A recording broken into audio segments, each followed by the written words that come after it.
Taong 2014 na masungkit ni Percival ang titulo sa Guinness Book of World Records na Largest Fastfood Toy Collection. Ano nga ba ang dahilan bakit nahilig sa pangongolekta ng laruan si Percival? Si Percival pa rin kaya ang may hawak ng titulo sa buong mundo?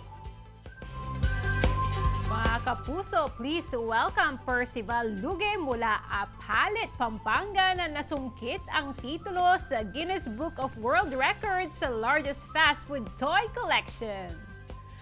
Good morning po, Sir Percival, and welcome po sa Mornings with GMA Regional TV. Well, good morning.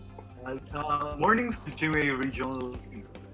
Ako, Sir Percival, thank you very much for your time, ha? Kamusta po kayo at ano po yung pinagkakaabalahan natin this morning? Okay naman ako. Right now, nasa work from home ako as a graphic artist. So, kahit nasa bahay, I'm able to actually do some of these layouts for advertisements. And also, yung pinaka-favorite, yung comic strips ko. Opo, and syempre, ito na po, ha? Tara na po at bumalik tayo sa ating pagkabata.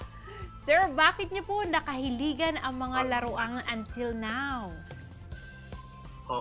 Anong kabataan ko, mahilig na ako sa cartoons.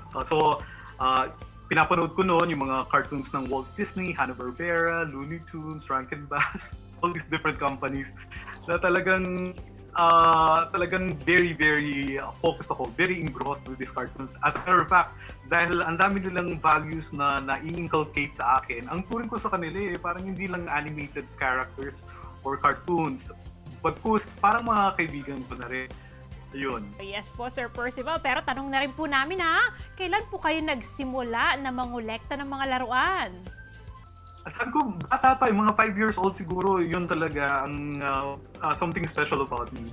Yung naglalaro ka ng mga toys pero hindi mo sila sinisira. Because like I said, nagre-representa ito ng mga characters na malapit sa aking puso. Kaya iniingat-ingatan ko. Sometimes nga iniisip ko na parang these toys have a life of their own. That's why I really have to put special care to them.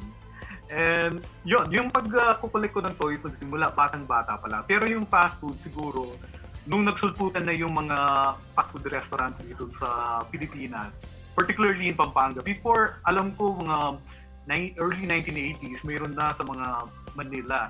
So, it's only when we have excursions in Manila that we get a chance to eat and dine at fast food restaurants. Wow naman, grabe, Sir Percival, ha? At hawak nyo nga po ang titulo sa Guinness Book of World Records na Largest Fastfood Toy Collection. Ano po yung pakiramdam at anong pong taon nyo po unang nasungkit ito? Actually, ano yun, 2014? Wait, I lost track. 2014 na, yan. Pero ang natatandaan ko talaga noon, madaling araw, doon ko na open yung message ng Guinness World Records. So, madaling araw, and I was so very excited. Talagang tuwang-tuwa ako. Walang mapagsiglan yung tuwa ko sa aking puso. Kaso, karamihan sa bahay namin na natutulog na. So, a little, disturbed yung aking pagtuwa. So, nagtatatalan ako, but very quiet dito. At dahil sa excitement na yon, hindi na ako nakatulog. Pero kahit na hindi ako nakatulog kung magdamag nun dahil sa excitement, nagkaroon pa rin ako ng energy to go to the office and then actually meet my friends and tell my friends about the great news na talagang nasungkit ko yung Guinness World Record. It was a very momentous event in my life. Siguro kahit na hindi pa ako nanalo ng Grammys or Oscars or Lotto, I presume na gano'n na magiging feeling mo kapag, yung feeling na yun, gano'n na magiging feeling mo kapag na sungkit mo yung Guinness World. Naku, nakakatuwa naman po yan. Talaga pong inspirasyon kayo sa mga bata at syempre po sa mga toy collectors. Ano po ang mensahe nyo sa kanila na sigurado pong nanonood sa ating ngayong umaga? Oo. Siguro, unang-una, sa mga gustong mag-collect, you have to determine first kung talagang gustong-gusto nyo yun. Hindi lang yung parang we're jumping into the bandwagon or nakikiuso tayo.